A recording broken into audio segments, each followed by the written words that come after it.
Thank you very much, Honourable Speaker, sir, for giving me opportunity. I call the attention of the Minister of Fisheries, Animal Husbandry and Dairying to the following matter of urgent public importance, and I request that he may make a statement thereon regarding hardship faced by fishermen community. माननीय मंत्री जी। अध्यक्ष महोदय, एक विवरण सभा पटल पर रख दिया गया। माननीय श्री वेणुगोपाल जी। Thank you, sir. अभी टेबल भेज दे, कॉपी भेज। I raise today not just a representative of the people, but as a voice for a community that lives and dies by the sea. A community whose lives are deeply connected with the waves of ocean. Their cries are often drowned out by the roaring waves of indifference and neglect. I speak for our fishermen, the unsung heroes who have the unpredictable seas to bring food to our table. But they live in the shadow of neglect. Across the vast coast of Gujarat to Kanyakumari and Bengal to deep south and in the Andaman Island and Lakshadweep, they live every day at the mercy of nature, stormy seas, harsh winds and uncertain fates. There are the people who feed our nation but struggle to feed their own family, sir. Sir, here in this country there is only one job who didn't have the guarantee of getting wages. Every day fisherman goes to sea for fishing. Morning, evening, night, all time they are going for the fishing. Sometimes they bring with fishes, bring back. Sometimes they come with empty hands. This is the only one. ഈ ഒറ്റ ജോലി മാത്രമേ ഉള്ളൂ sir ഈ ലോകത്ത്, ഈ രാജ്യത്ത്. ജോലി ചെയ്താലും കൂലി ഉറപ്പില്ലാത്ത ഒരേ ഒരു ജോലി മാത്രമേ ഉള്ളൂ. അത് മത്സ്യത്തൊഴിലാളികൾ ചെയ്യുന്ന ജോലിയാണ് എന്ന് പറയട്ടെ, സങ്കടപൂർവ്വം പറയാൻ ആഗ്രഹിക്കുകയാണ്. അവരുടെ ജീവിത പ്രയാസങ്ങൾ, ദുരിതങ്ങൾ, വേദനകൾ പലവട്ടം സഭ ചർച്ച ചെയ്തിട്ടുണ്ട് സർ. പക്ഷേ ആ ചർച്ചകളിലൂടെയൊന്നും ഒരു പരിഹാരവും കാണാൻ കഴിയുന്നില്ല എന്നുള്ളതുകൊണ്ടാണ് അങ്ങ് അനുവദിച്ച ഈ കോളിംഗ് അറ്റൻഷൻ ഞാനിവിടെ സൂചിപ്പിക്കാൻ ആഗ്രഹിക്കുന്നത്. Sir, they do not seek rich or luxuries. All they ask for the dignity of a life without fear, a life where their children can dream beyond the horizon. When I talk about the fisherman, my colleague from Kerala will remember in 2018 when the flood through its own country, it was the fishermen who came with their boats. They reached every corner. They rescued thousands of people. They were the army. They were the angels. But do we remember them, sir? നമ്മൾ അവരെ വിളിച്ചിരുന്നു sir. അന്ന് ആ കാലഘട്ടത്തിൽ ഇത് കേരളത്തിന്റെ സൈന്യമാണെന്നും മത്സ്യത്തൊഴിലാളികളെ. വെള്ളപ്പൊക്കം വന്ന് ജനങ്ങൾ ദുരിതത്തിലായി, പാവങ്ങൾ മരിക്കുന്ന അവസ്ഥ വന്നപ്പോൾ ഈ പാവപ്പെട്ട മത്സ്യത്തൊഴിലാളികളാണ് ബോട്ടിൽ പോയി ഇവരെ മുഴുവൻ രക്ഷപ്പെടുത്തി കൊണ്ടുവന്നത്. അവരാണ് the army of Kerala. That point of time everybody called like them. But whether we are remembering them now, this is a question I need an answer, sir.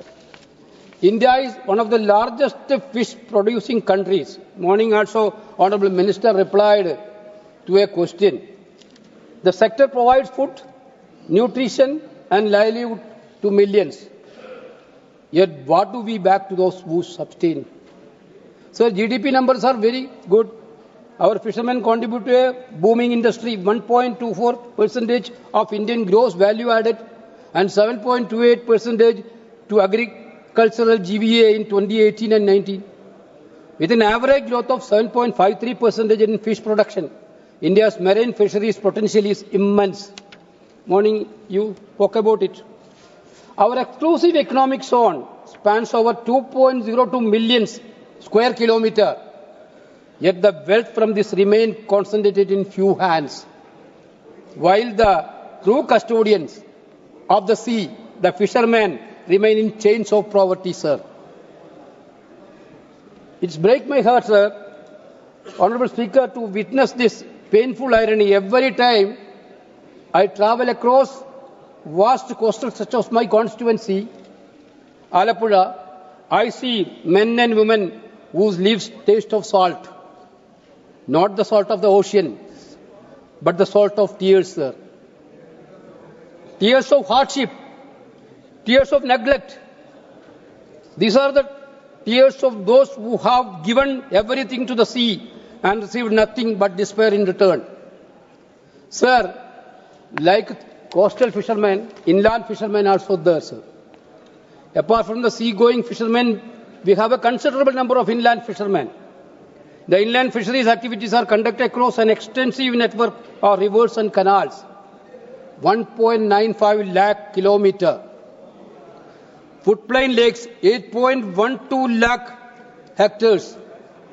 Backwaters, ponds and tanks, reservoirs with an estimated fish production potential about 17 million tons. Currently, the inland fisheries has emerged as a major contributor to the overall fish production in this country. Despite India being the second largest fish producer globally, the government policies and priorities are misguided, sir.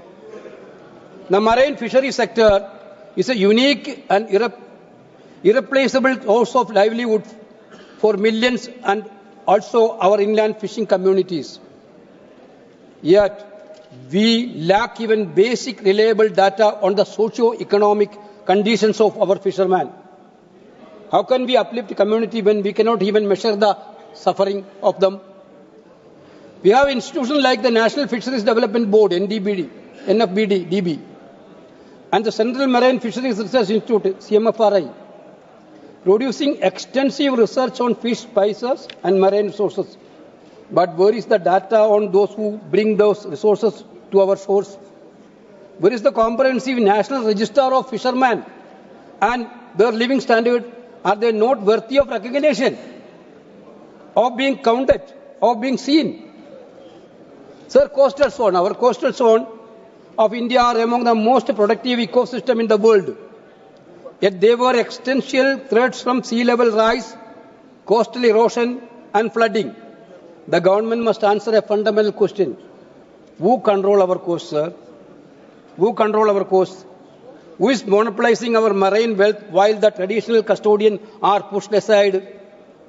Honorable Speaker, sir, it is alarming that one company operates a port of terminal every 500 kilometers along India's 7,516 kilometer long coastline. Only one company has the monopoly. They have, within 500, they have their own one big endeavor. The group now controls 14 ports and terminals, representing 27% of India's total port volume. Ports from Halda in West Bengal to Vizhinjam in Kerala are under their control. Sir, the problem, what is the problem? In these areas, total privatization of these ports now creating problem for the poor fishermen. Thousands of poor fishermen are being displaced, their livelihoods snatched away, their futures are stolen, sir. Sir, rivers and backwaters, look at I told about inland fishermen, sir. We have much of rivers and backwaters. Sir, my own constituency, I think you had been there. One of the beautiful backwater area in the world itself. Gateway of the backwaters. मुझे आप लेके कब गए जो मैंने देखा ही नहीं? बिल्कुल बिल्कुल. I am inviting, sir. Vembanad Lake, our parliamentary affairs minister like that. Vembanad Lake is one of the most beautiful lake. But nowadays, what is the poor fisherman is not in a position to fishing there because complete weed, all Vembanad Lake become weed and mud, and area is also shrinking day by day. Therefore, our water bodies has to be purified, sir. Then only proper fishing can be done in that area. We need to clean our rivers and backwaters, remove the weeds, and bring life back to these waters. Our fishermen deserve a chance to live with dignity. Sir, now I am coming to a major point, sir, which I bring into your notice earlier also. Now, Government of India is going for a seashore mining, offshore mining, sir. The government speak of the blue economy.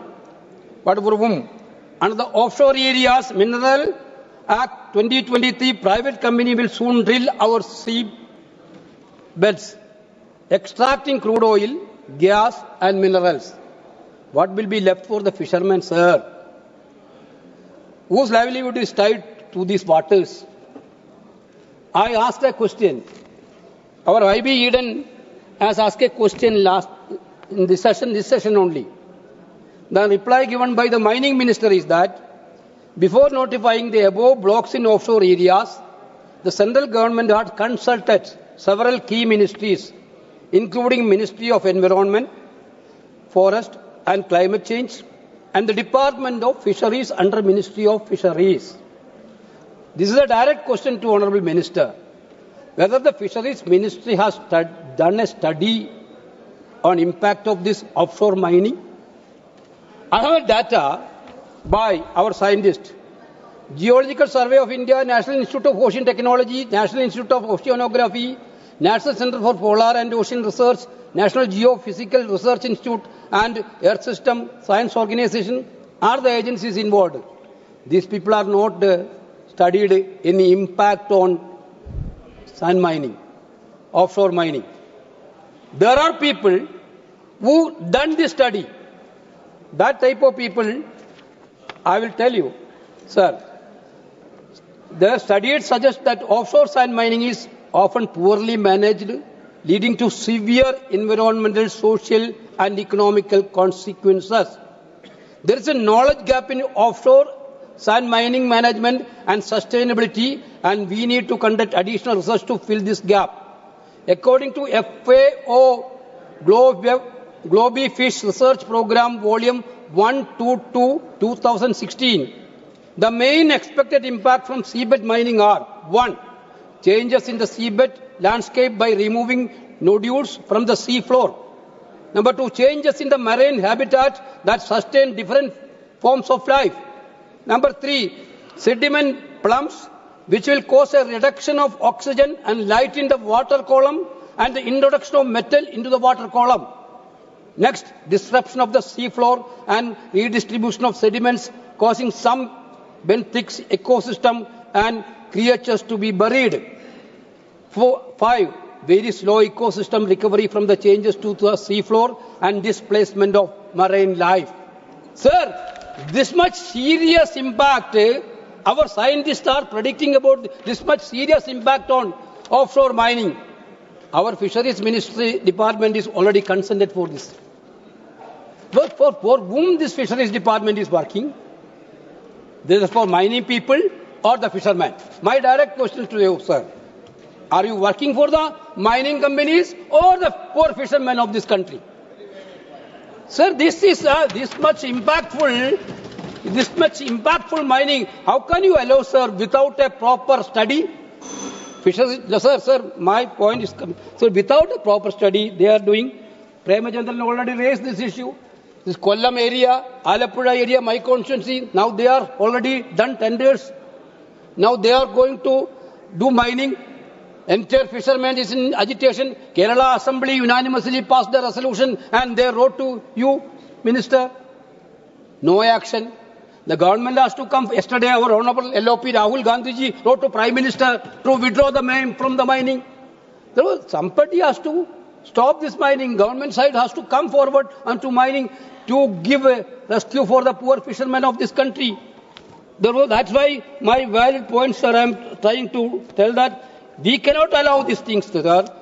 Because otherwise also fishermen are, yes, you are not even allowing a construction of houses for the fishermen, poor fishermen. When the fisherman is going to construct a house, you will tell CRS norms are there, you are not allowed to construct a small house. Now, of large scale mining, they can do in sea. No problem. No environmental impact study. Nothing is there. Now, what government is telling, after tender, if somebody took a tender company has to do environmental impact study. What is it? like letting the folks guard the hen house. Honorable member, please address chair. Sir, I said, okay, sir. Sorry, sir. Sir, this is what letting the folks guard the hen house. This is what happened.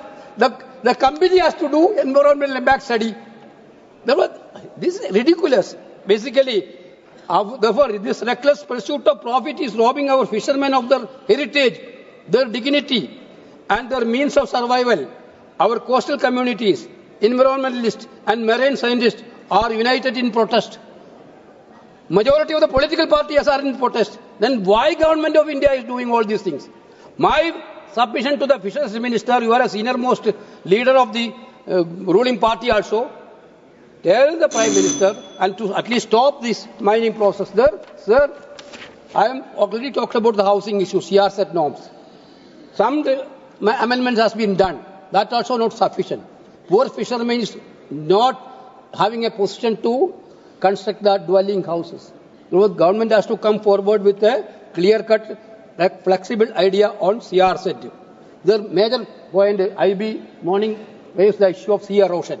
Sir, you see this is shocking. 70% of the world beaches are vanishing in India. The ocean waves and currents are eating away our shores. In undeveloped places. 2 minutes. In undeveloped places, erosion comes and goes. But in developed areas, it is a disaster. A study of the National Center for Coastal Research shows Kerala is one of the worst states. More than 46% of Kerala coast has been eroded, sir, through this sea erosion. Actually, earlier time, sir, the coasts are not just land, sir. They are our borders. They are as important as our northern and western boundaries. The sea brings dangers, terrorism, sir, trafficking, sir, and drug smuggling happening through sea, sir, now. But erosion is threat too. So it is taking away land and destroying the lives of fishermen and coastal communities. These are the same people who risk their lives in flood to save others. Now we turn away the sea distortion home. Sir, one more point, sir. Kerosene, subsidized kerosene. Kerala alone has 1.95 lakh fishermen who go out to sea every day. The sea is their life. It gives a living to 8.04 lakh fisher folk. Those traditional fishermen use small boats with outboard motors that run on kerosene. There are around 30,000 such boats in Kerala. But the kerosene they need is just there. Kerala fishermen need 51,000 kilometers of kerosene every year. But the central government keep cutting the quota. 2021, Kerala got only 11,640 kiloliters. In 2023, is only 7,160, sir. In 23-24, sir, 7,160, sir. In 23-24, sir, just 3,300 kiloliters. And this year is shocking, only 648 kiloliters. This is nothing other than cruelty, sir. Sir, therefore subsidized kerosene, this is nothing other than cruelty, sir. Sir, therefore subsidized kerosene has to be increased. Last, sir, because they are not getting sufficient kerosene, they have to depend upon loans. Now entire fisherman is in a debt trap, sir. They are in a debt trap. They are in a suicidal mood. Sir, ജീവിക്കാൻ കഴിയാത്ത സാഹചര്യം. മണ്ണെണ്ണ കിട്ടാനില്ല. കടലിൽ പോയ മീൻ കിട്ടാനില്ല. അവസാനം ജീവിതത്തിന് വേണ്ടി ബാങ്കുകളിൽ നിന്ന് കടം വാങ്ങിച്ചാൽ ആ കടം വാങ്ങിച്ച ബാങ്കുകൾ അവരുടെ ജീവിതത്തെ തന്നെ വേട്ടയാടിക്കൊണ്ടിരിക്കുന്ന അതിദയനീയമായ സാഹചര്യം ഇതുപോലെ ഒരു കമ്മ്യൂണിറ്റി നേരിടുന്ന ഫിഷർമെൻ കമ്മ്യൂണിറ്റിയാണ്, സർ. അവരുടെ പ്രശ്നങ്ങൾ കേൾക്കാൻ ഇവിടെ ആരുമില്ല. ഓഫ്ഷോർ മൈനിങ് എന്ന് പറഞ്ഞാൽ അതിനുവേണ്ടി എല്ലാ അന്തരീക്ഷവും ഉണ്ടാക്കും. പാവപ്പെട്ട മത്സ്യത്തൊഴിലാളിയുടെ പ്രശ്നം കേൾക്കാൻ ആരുമില്ല. സർ, ആ പ്രശ്നം കേൾക്കാൻ ഈ സർക്കാർ ഉണ്ടാകണമെന്ന് ആവശ്യപ്പെടുന്നതിന് വേണ്ടിയാണ് ഈ കോളിംഗ് അറ്റൻഷൻ അവതരിപ്പിച്ചിരിക്കുന്നത്, sir. I would request Honorable Minister, kindly look into these issues. In favor of, you are given a statement. Our statement is covering up some issues, what we are doing central government. But what you are doing specifically for fishermen house, their drinking water, their debt, nothing is covered. Please think about the poor fishermen of this country. Thank you very much, sir.